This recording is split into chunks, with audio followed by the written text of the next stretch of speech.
Assalamualaikum warahmatullahi wabarakatuh.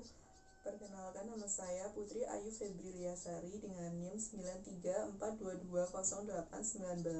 dari kelas Lalu Lintas Pembayaran Dalam dan Luar Negeri PSH semester 5.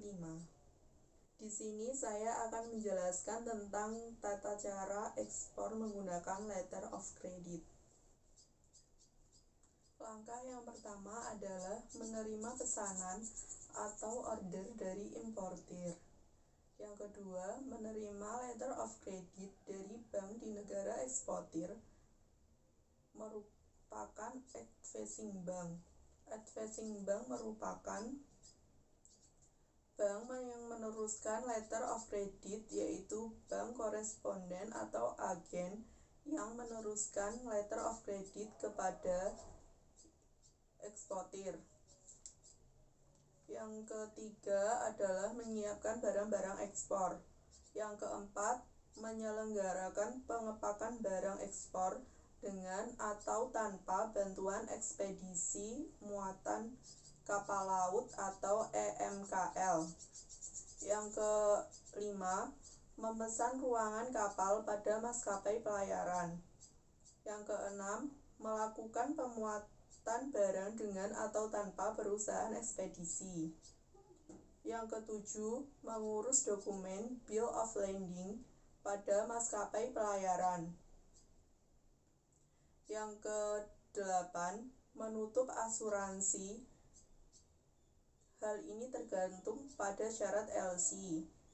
Yang berikutnya, menyiapkan faktur dan dokumen-dokumen pengapalan yang disyaratkan dalam LC.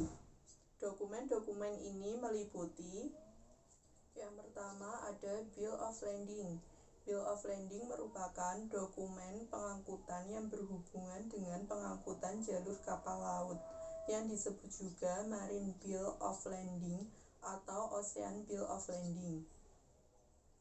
Kemudian yang kedua ada invoice. Seperti kita ketahui bahwa letter of credit digunakan untuk membiayai dan menyelesaikan transaksi ekspor dan impor. Aspek lain dari transaksi tersebut yang sama pentingnya adalah dokumen yang disyaratkan. Invoice atau faktur adalah suatu jenis dokumen yang diterbitkan atau dikeluarkan oleh eksportir yang mengandung perincian barang-barang yang dikirim, yang menyangkut jumlah barang, jenis atau nama barang, harga barang, cara penyerahan, dan lain sebagainya. Kemudian yang ketiga ada dokumen asuransi. Dokumen asuransi merupakan surat bukti pertanggungan yang dikeluarkan oleh maskapai asuransi atas permintaan eksportir maupun importir untuk menjamin keselamatan barang yang akan dikirim. Dokumen yang keempat ada packing list. Packing list atau daftar pengepakan adalah dokumen yang berisi tentang perincian barang, jenis, dan berat barang yang akan dikirim oleh penjual kepada pembeli, dan bagaimana pengepakan tersebut akan dilakukan. Apakah barang akan dikemas menggunakan peti kayu, karung, dan lain-lain. Packing list ini berfungsi sebagai informasi barang apa saja yang berada dalam peti tersebut apabila sewaktu-waktu ada pemeriksaan. Kemudian yang kelima ada sertifikat LC. Sertifikat adalah dokumen yang dikeluarkan oleh orang, instansi, lembaga, atau laboratorium yang berwenang menjelaskan spesifikasi tertentu dari suatu barang. Sertifikat-sertifikat dalam LC ada banyak sekali. Di antaranya ada Certificate of Analysis, Certificate of Quality, Manufacturer Quality Certification, dan lain-lain. Sertifikat tersebut memiliki fungsi yang berbeda-beda.